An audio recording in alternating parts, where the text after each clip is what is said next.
2018 मध्ये सिंधुदुर्ग जिल्ह्यातल्या निवती किनाऱ्यावर पाणबुडीचा प्रकल्प पर्यटन विभागाने महाराष्ट्र शासनाच्या आणला होता आणि 2019 मध्ये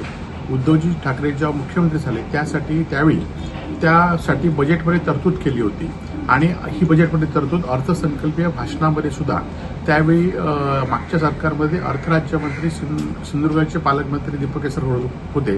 तेव्हा ती या ठिकाणी करून घेतली होती आणि त्यानंतर त्या पाणबुडीसाठी ऑर्डर पण देण्यात आली होती आणि जवळजवळ 150 ते 200 कोटी रुपयाच्या पाणबुडी त्यावेळी प्राथमिक स्तरावर या ठिकाणी ऑर्डर देण्यात आली होती आणि या संदर्भात सगळ्या सर्वे किंवा कन्सल्टंट म्हणून सुद्धा सारंग कुलकर्णी यांच्या माध्यमातून त्यावेळी कन्सल्टंट सुद्धा नेमण्यात आलं होतं। परंतु ही आता गेले दीड वर्षानंतर आपल्याला असेल की पद्धतशीरपणे या पाणबुडीसाठी आज नौदल दिन ज्या सिंधुदुर्ग जिल्ह्यावर साजरा झाला आणि त्यावेळी संपूर्ण देशाने नंतर जगाने सिंधुदुर्ग किल्ल्याचा किनारा या ठिकाणी बघितला आणि अत्यंत पर्यटन दृष्टी सुद्धा एक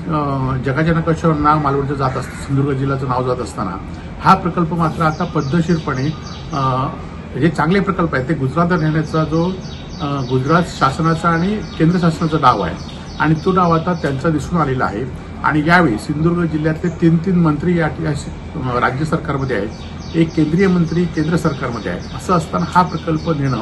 म्हणजे महाराष्ट्राशी गद्दारी केल्यासारखं आहे। त्यामुळे हा प्रकल्प सिंधुदुर्ग जिल्ह्यातच आणि महाराष्ट्रातच झाला पाहिजे यासाठी शिवसेनेच्या वतीने तीव्र असं आंदोलन करण्यात येईल। परंतु आज जे सरकार आहे ते मात्र गुजरात आणि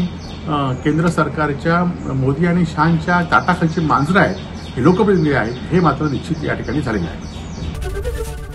एबीपी माझा, उघडा डोळे बघा नीट।